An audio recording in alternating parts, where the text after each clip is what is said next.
तर मुख्यमंत्री माझी लाडकी बहीण योजनेच्या पात्र महिलांना हप्ते वितरणाची आतुरता लागलेली आहे। 22 आणि 23व्या हप्त्याचं ज्या महिलांना वितरण झालेले असेल अशा महिला 23व्या हप्त्याची अगदी आतुरतेने वाट पाहत आहेत। त्याचसोबत ज्या महिलांनी ई-केवायसी केली असेल आणि त्यांना असं वाटत असेल की आपण पात्र असून सुद्धा आपल्याला मार्च आणि एप्रिलचा हप्ता मिळाला नाही, तर त्या महिलांना सुद्धा मे महिन्याच्या हप्त्याची प्रतीक्षा आहे। आणि या हप्ते वितरणासंदर्भात आजच्या घडीची आणि आताच्या घडीची काय नवीन अपडेट आहे, प्रसार माध्यमांवर वेगवेगळ्या बातम्या येत आहे। हप्ते वितरणासंदर्भातला जी.आर कधीपर्यंत प्रसिद्ध होईल, हप्ते वितरण नेमकं सुरुवात कधीपासून होईल, या संदर्भातली माहिती आपण आताच्या व्हिडिओमध्ये पाहणार आहोत। त्यापूर्वी तुम्ही जर नवीन असाल तर नक्कीच आपल्या व्हिडिओला लाईक करून चॅनलला सबस्क्राइब करा। नमस्कार, मी भाऊसाहेब गोडे स्वागत करतो तुमचं लाडकी बहीण योजनेच्या एका नवीन व्हिडिओमध्ये। आपल्या चॅनलवर तुम्हाला लाडकी बहीण योजनेसंदर्भात महत्त्वपूर्ण माहितीचे व्हिडिओ अगदी थोड्या शब्दात पाहायला मिळत असतात, त्यामुळे तुम्ही आपल्या चॅनलवर नक्कीच अपडेट राहत चला। तर सर्वात महत्त्वाचा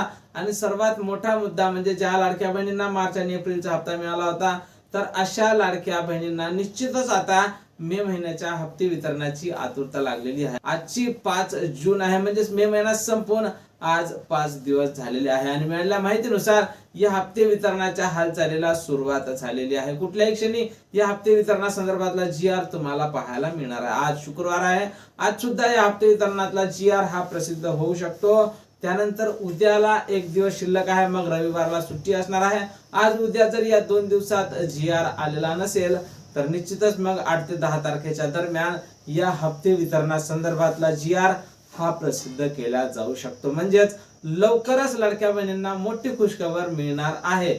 ज्या महिलांना मार्च आणि एप्रिलचा हप्ता मिळाला होता अशा लाडक्या बहिणींना आता मे महिन्याच्या हप्ते वितरणाची आतुरता आहे, तर त्यांना सुद्धा लवकरच मोठी खुशखबर मिळणार आहे। आणि ज्यांना हप्ता मिळाला नव्हता त्या जर लाडकी बहीण योजनेमध्ये पात्र असतील तर त्यांना सुद्धा एकत्रितपणे 4,500 रुपये मिळणार असल्याची माहिती समोर येत आहे। म्हणजेच केवायसी जर तुमची व्यवस्थित झाली असेल आणि तुमचं नाव जर लाडकी बहीण योजनेमध्ये अपडेट व्हायला वेळ लागला असेल, त्या यादीमध्ये अपडेट व्हायला, तर निश्चितच तुम्हाला मे महिन्याचा हप्ता हा मिळू शकतो। पण त्यासोबतच मागच्या वेळेस जसं लाडक्या बहिणींना 2 हप्ते एकत्रित आले, तर ज्या लाडक्या बहिणींना पात्र असून सुद्धा मार्च एप्रिलचा हप्ता आला नसेल तर अशा महिलांना 3 हप्ते म्हणजेच मार्च एप्रिल आणि मेचे एकत्रितपणे 4,500 रुपये जमा केले जाऊ शकते। पण ज्या महिलांना मार्च एप्रिलचा हप्ता आला असेल अशा महिलांना निश्चितच आता मेचा हप्ता 1,500 रुपये कुठल्याही क्षणी जमा केल्या जाऊ शकते। तर ही सर्वात मोठी खुशखबर असणार आहे आणि सर्वात मोठी आनंदाची बातमी। कुठल्याही क्षणी तुम्हाला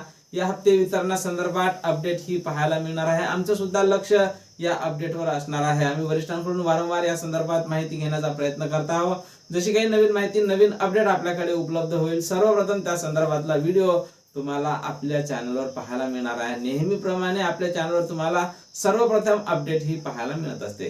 तर भेटूया पुढच्या एका नवीन व्हिडिओमध्ये महत्त्वपूर्ण माहिती सोबत। जय महाराष्ट्र।